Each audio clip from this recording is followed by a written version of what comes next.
Welcome to our 5 on 5. I'm pleased to be joined today by Medford Police Chief Justin Ivens and Medford Fire Chief Eric Thompson. Gentlemen, thanks so much for being here today. Thank you for having us.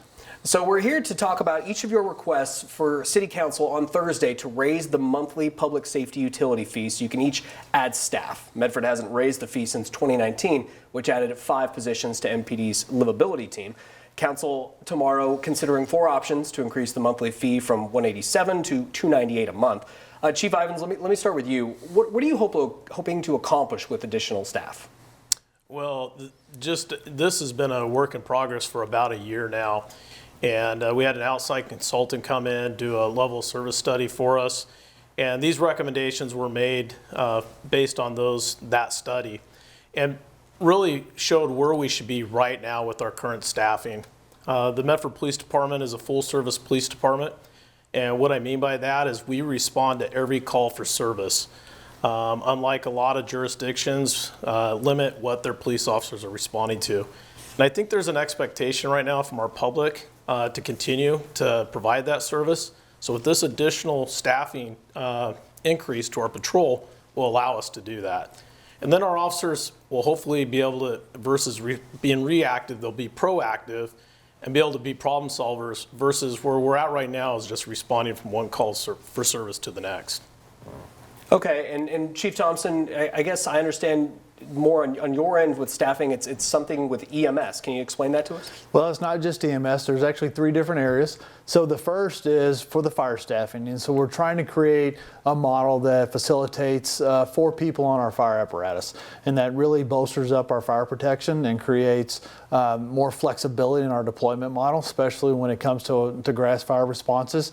And the EMS side of it, that's when we're looking at introducing EMS squads. And so an EMS squad would be a smaller vehicle like a Suburban or a pickup truck that we would have a paramedic and an EMT in that would provide EMS first response.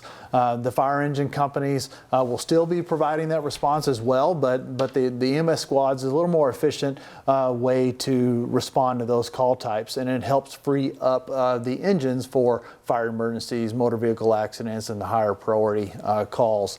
And then the third area, and we're looking at creating a program for community risk officers. And so these are people that would patrol the Greenway, be in downtown area, and really that's the focus area. And they're focused on smoke investigations, campfire calls, alarm sounding, low acuity call types. Again, that helps increase the availability of our engine companies and provide a little more efficient response model to some of those call types. Yeah, doing things differently. Interesting. So as I said at the top, Council is choosing from 4 different options ranging from $1.87 to $298 a month, though Council could of course make changes to those plans. Chief Ivens, what happens if your proposal is declined? Well, let's hope that isn't the case. We really have a supportive council right now, and our city administration has been great through this entire process. The relationship between the Medford Fire Department and the Medford Police Department right now is we're a team and we're in this together. So I really hope that doesn't happen. But worst case scenario, if this doesn't get approved, we'll keep charging forward and keep providing the best service possible that we can to our citizens. And Chief Thompson, you guys, both of you, I believe, last Thursday presented your proposals to Council. They're voting on it, as I said, tomorrow. What's your read on their reactions to your proposal?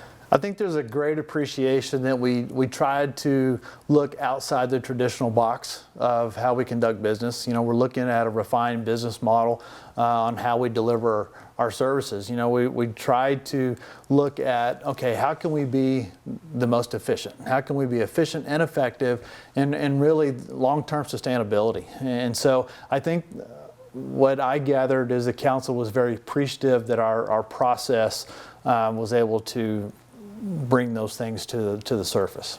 Okay, a lot more to cover. We're going to take a quick commercial break. Stay with us.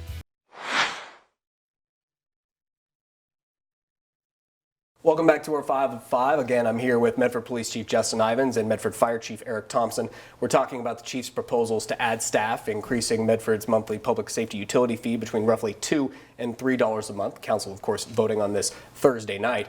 Chief Thompson, we were talking about it during the break. We did stories with MPD, as many police agencies nationally have been a part of the Great Resignation, as so many businesses have. What is your staffing like right now, and do you need to hire right now? Well, it is part of the proposal to add staffing, but I feel like we're very fortunate that we haven't been a part of that Great Resignation. I feel that we've been able to retain our employees, and when we have gone out to try to increase staff or doing the processes, we've had a good turnout. We work really hard to be a destination department. I'm very proud that we try to be progressive, and all of our staff is involved and they have ownership, and I think that really helps us retract and retain good quality people. And Chief Ivens, what is the status of staffing aside from this whole public safety utility fee conversation? Are you guys entering 2023 at solid staffing levels? And with the livability team, which is of course what you were trying to do with this city increasing the monthly fee, what type of work have they been doing, and is it changing at all in their mission, for lack of a better phrase?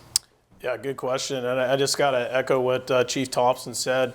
What's really unique about Medford is that we do get a great pool of applicants when we open up a hiring process, and we're still working off an existing list, filling retirements and other vacancies through that. And what's really neat about it is it's a lot of people that are from Southern Oregon. We hire a lot of people that graduated from our local high schools. And a lot of that, I think, comes from the support that our public has for not only us, but also the fire department, our council has, and our city administration has for public safety. Because people want to come work somewhere where they feel valued and they're making a difference. And the city of Medford truly does that. In regards to the expansion of our livability team, we made application for a COPS grant. We received that. That will help offset some of the cost. And we're looking to expand the livability team by 3 additional officers and 1 community service officer. Our livability team is doing some amazing work, connecting people that are battling homelessness and mental health issues with services. They do that daily, and that's their role. What the expansion of that team and what we'll get from that is those services will continue, but it will let us expand our hours into the weekend.